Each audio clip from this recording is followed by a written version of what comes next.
오늘 제가 설명드릴 내용은 섞어된 LDH를 이용한 요드 음이온과 크롬 음이온의 흡착 특성에 대한 것입니다.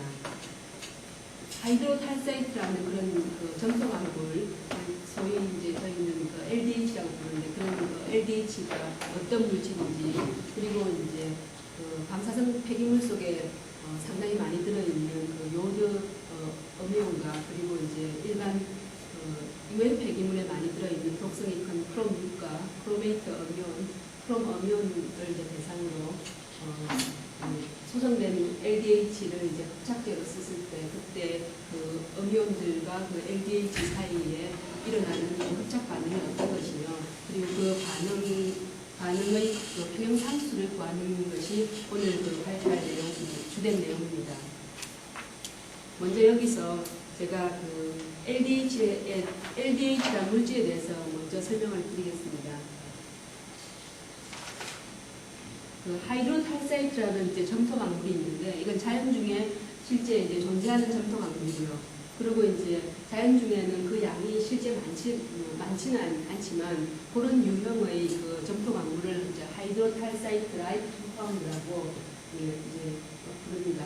그리고 이 점토광물이 이런 레이어드 성을 가지고 있기 때문에 이 점토광물을 LDH라고 명명하게 됩니다.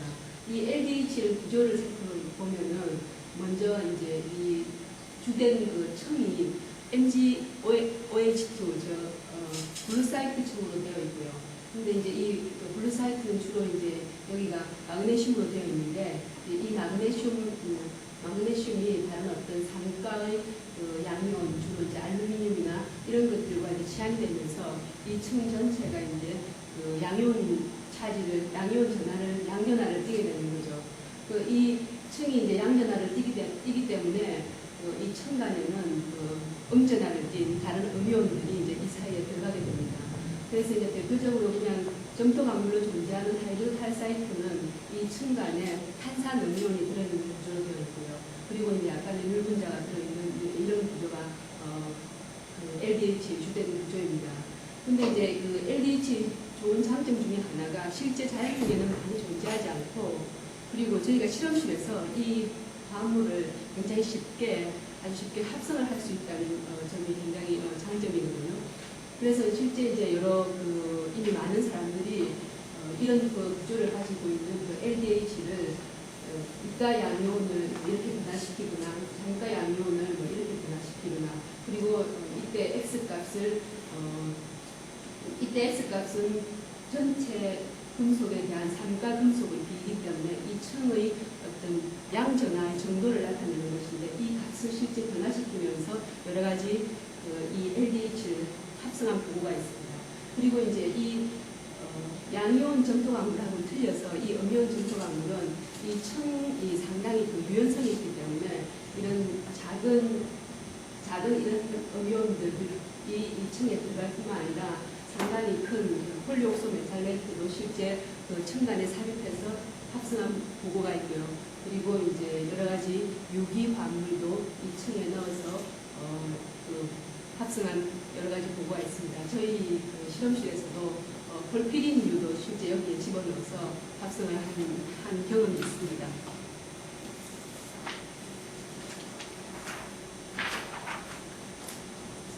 이 LDH의 특성은 다른 특성은 있지만은 실제 제일 중요한 것이 저희가 관심을 가지고 있는 것이 음이온 교환 특성인데요. 이 층간에 들어있던 음이온이 실제 수용액 속에 다른 음이온이 있으면은 그 음이온의 성특성에 따라서 이렇게 치환이 되는 그런 특성을 가지고 있는 거죠. 일본 분이 미야타라는 분이 실제 이런 이온교환 반응을 많이 연구를 하고 여러 가지 음이온에 대한 실렉티비티를 발표한 예가 많이 있습니다. 그 결과를 보면은 전하에 의해서 실제 이가 음이온이 일가 음이온보다 훨씬 더 잘 층간에서 이온교환이 되고, 그리고 일가 음이온 중에서는 하이드록사이드가 상당히 잘 들어가고 이런 요드 순서대로 들어간다는 보고가 되어 있고요. 근데 저희는 실제 이런 음이온 특성보다는 좀 더 효과적인 결과를 보기 위해서 이제 이 LDH의 그 메모리 이펙트를 사용하는 실험을 하였습니다. 이 LDH는 실제 카보네이트 탄산이온이 들어있는 이제 하이드로 탈사이트를 150도 정도 가열을 하면은 층간에 있는 이제 물이 빠져나오기 시작하고요. 실제 450도에서 600도 정도 가열하면은 탄산이온까지 모두 빠져나와서 믹스드 옥사이드 MgAl로만 구성되어 있는 믹스드 옥사이드가 되고 됩니다. 이제 이 믹스드 옥사이드에 대한 구조에 대해서도 이제 여러분들이 제안을 많이 했는데요. 이 믹스드 옥사이드는 실제 이제 수용액 속에서 다른 음이온이 들어있을 때 그 음이온을 층간에 삽입시켜서 본래의 그 LDH 구조로 돌아가는 거죠. 이것을 이제 LDH의 그 기억 효과라고 얘기하고 저희는 뭐 한편으로는 LDH의 재수화 반응이다, LDH의 재구성이다, 뭐 이런 식으로 다 표현을 하는데 이런 특성을 이용해서 이제 그 폐액 속에 들어있는 여러 가지 유해한 음이온들을 이제 흡착하는 것을 이제 저희가 살펴보게 합니다.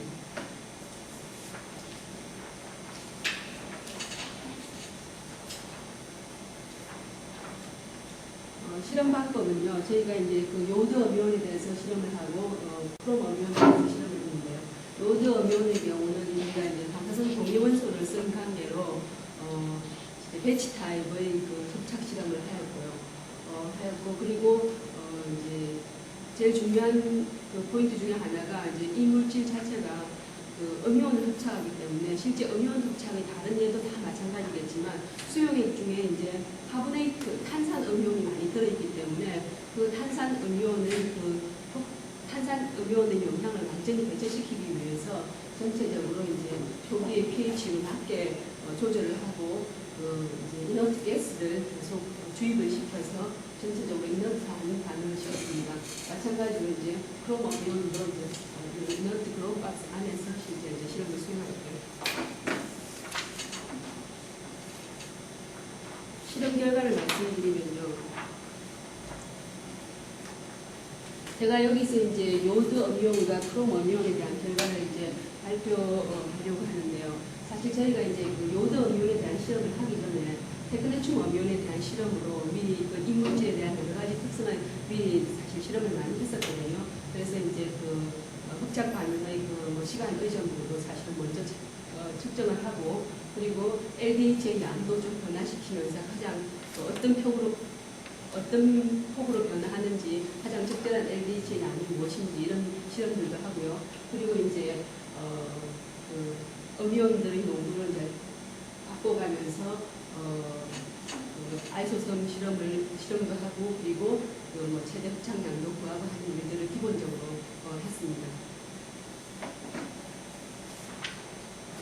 네, 그런 기초 실험 중에서 이제 저희가 이 흡착 반응의 이제 메커니즘에 대해서 조금 정보를 얻을 수 있는 게 pH를 실제 이제 용액의 pH를 변화시키면서 실험을 한 결과 그 pH 변화에 따라서 평형 농도에 대한 흡착된 그 메탈 농도의 비가 실제 그 마이너스 1기울기로 이제 감소함을 알 수 있습니다. 이건 이제 이런 식에서 볼 수 있듯이 이 반응 자체가 그 pH와 연관된 그러니까 OH를 만들어내는 이제 반응이기 때문에 이게 전체적으로 이제 용기압 메커니즘으로 가는 것을 이제 알아요. 그래서 용기압 메커니즘을 하나 제안을 하는 겁니다.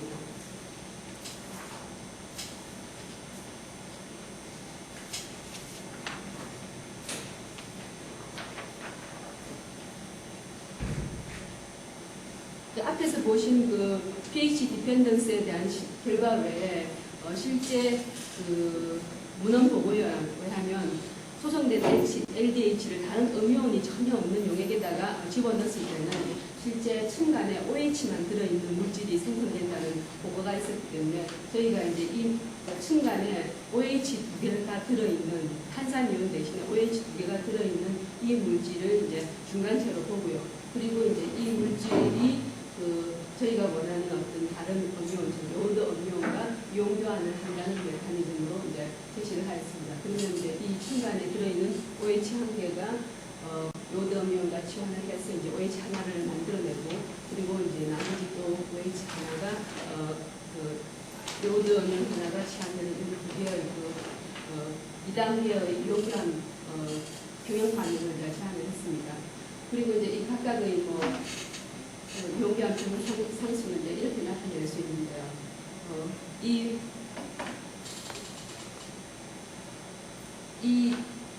이용기한 이 반응을 이제 이용기한식을 이용해서 저희가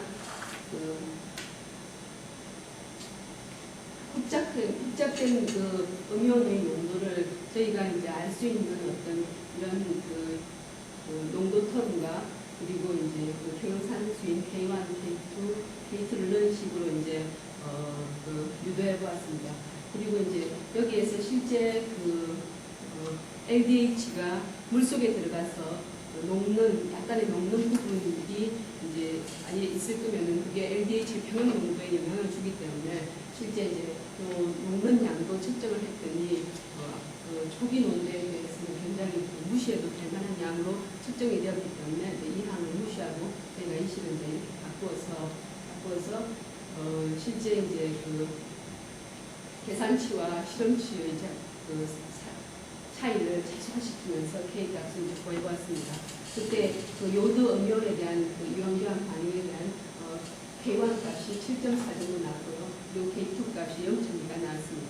이건 이제 K2 스타 두 번째 이온교환 반응이 도저히 일어나지 않는다는 걸 알 수 있죠. 그리고 이제 이것을 정리해서 그래프로 나타내 보았는데요. 앞에서 나타낸 식에 저희가 실험한 농도 값을 다 집어넣어서 이제 이런 포인트로 나타내 보았습니다. 마찬가지 방법으로 저희가 크롬 음이온에 대해서도 같은 실험을 하였고요. 요드 음이온의 경우에는 한 10세트 정도 실험을 해서 저희가 이제 계산했고요. 크롬 음이온에 대해서는 13세트 정도, 그보다 조금 많겠지만 데이터를 좀 줄여서 13세트를 가지고 계산을 했습니다. 크롬 음이온의 경우는 이따기 때문에 실제 OH가 2개 빠져나오고 그럼 음이온이 하나 들어가는 그런 메커니즘을 제시하고요. 이때 이제 평형상수를 K-크롬으로 나타냈습니다. 앞에서 설명한 것과 마찬가지 방법으로 K값을 구했는데요. 크롬의 경우 구해진 K값이 18.7이었고요. 근데 이제 크롬의 경우 이제 계산해서 실제 계산치와 실험치를 상당히 줄여보려고 애를 쓰는데, 크롬의 경우에는 계산치와 실험치가 요드 음이온의 실험 때보다는 실제 많이 줄어들지 않았습니다. 지금까지의 결과를 결론으로 말씀드리면요. 소성된 LDH에 대한 사용한 요드나 크롬 음이온에 대한 흡착 반응은 이제 여러 단계, 저희 이제 요드 음이온의 경우 2단계, 크롬 음이온의 경우 1단계는 이온교환 반응으로 예측할 수 있고요. 그리고 이때 저희가 구한 요드에 대한 평형상수는 이 값이었고요. 그때 이제 요드의 경우 두 번째 이온교환 반응은 거진 일어나지 않은 걸 알 수 있었고요.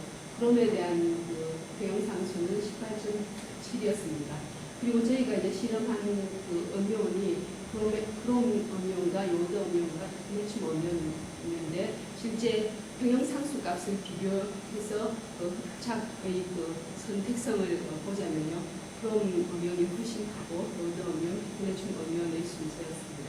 그리고 이제 실제 이런 물질들을 여러 가지 폐액 속의 음이온 흡착제로 사용되려면 물론 탄산 음이온뿐만 아니라 여러 가지 경쟁 관계에 있는 다른 음이온들과 같이 흡착 거동을 살펴보는 그런 연구들이 진행되어야 될 거라고 생각합니다. 이상입니다.